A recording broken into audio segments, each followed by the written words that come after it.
नमस्कार, मैं हूं प्रियंका संभव। आप देख रहे हैं मनी 9, जहां हम आपके लिए लेकर आते हैं पर्सनल फाइनेंस की खबरों का खास बुलेटिन मनी टाइम।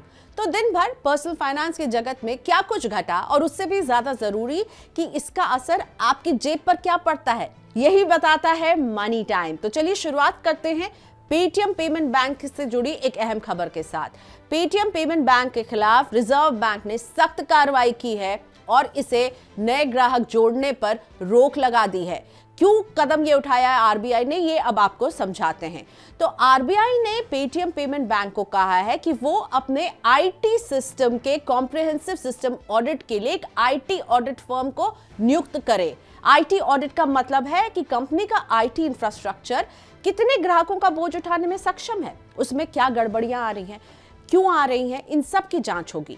आरबीआई ने आईटी ऑडिट की रिपोर्ट की समीक्षा के बाद ही नए ग्राहकों को जोड़ने की अनुमति देने की बात कही है। विजय शेखर शर्मा के नेतृत्व वाले पेटीएम पेमेंट बैंक की शुरुआत 23 मार्च 2017 को हुई थी, लेकिन अब आरबीआई का एक सख्त आदेश आते हुए अगली खबर। एसबीआई ने एक बार फिर फिक्स डिपॉजिट पर ब्याज दरों में की है बढ़ोतरी। देश की सबसे बड़ी सार्वजनिक बैंक भारतीय स्टेट बैंक ने 2 करोड़ रुपए से अधिक की बल्क फिक्स डिपॉजिट पर ब्याज दर में 20 से 40 आधार अंकों की बढ़ोतरी की है। नई ब्याज दरें 10 मार्च 2022 से लागू हो चुकी हैं। एसबीआई ने 211 दिन से लेकर 1 साल से कम अवधि के लिए 2 करोड़ रुपए से ज्यादा की एफडी के लिए ब्याज दर में 20 आधार अंकों की बढ़ोतरी कर दी है। अब इस फिक्स डिपॉजिट पर 3.30% ब्याज मिलेगा, जो पहले 3.10% था। सीनियर सिटीजन को अब 3.60% के स्थान पर 3.80% ब्याज मिलेगा, लेकिन ध्यान रहे बड़े अमाउंट के फिक्स डिपॉजिट पर यह बढ़ोतरी हुई है। सरकार जल्द करेगी एलआईसी आईपीओ के फाइनल पेपर्स को सेबी के पास जमा।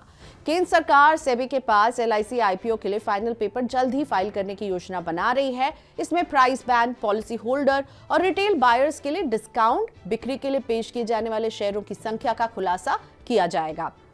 सरकार अभी रूस यूक्रेन युद्ध की वजह से बाजार में आई हलचल में वेट एंड वॉच की रणनीति अपनाए हुए है और जल्दी एलआईसी के आईपीओ को लॉन्च करने का समय भी तय करेगी।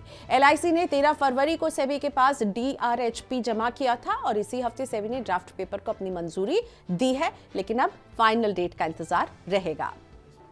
और चौथी खबर एलआईसी से ही जुड़ी हुई है। आईपीओ से पहले एलआईसी को हुआ है बम्पर मुनाफा इस तिमाही में। पब्लिक इश्यू लाने की तैयारी कर रही एलआईसी ने वित्त वर्ष 2021-22 की दिसंबर तिमाही के नतीजे जारी किए हैं और सबसे बड़ी बीमा कंपनी एलआईसी का मुनाफा दिसंबर तिमाही में बढ़कर करीब 235 करोड़ रुपए रहा।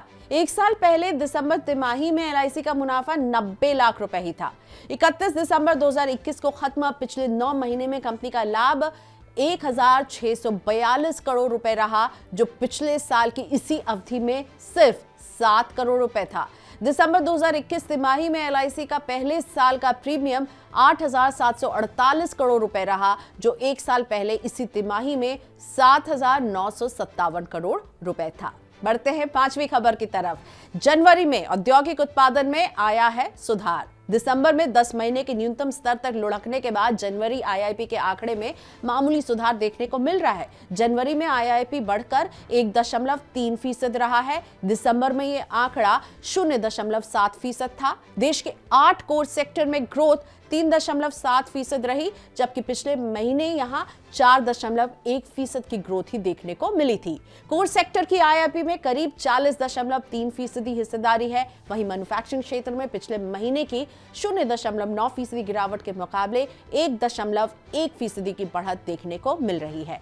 आईआईपी के आंकड़ों में सबसे ज्यादा गिरावट अप्रैल 2020 में कोरोना के समय देखने को मिली थी, जब आईआईपी 57.3% तक लुढ़क गया था।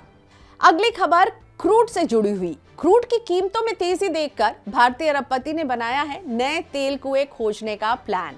अरबपति कारोबारी अनिल अग्रवाल के नेतृत्व वाली केन ऑयल एंड गैस लिमिटेड ने अपने उत्पादन को 3 गुना करने के लिए अगले 3 सालों में $4 अरब से अधिक राशि खर्च करने की योजना बनाई है।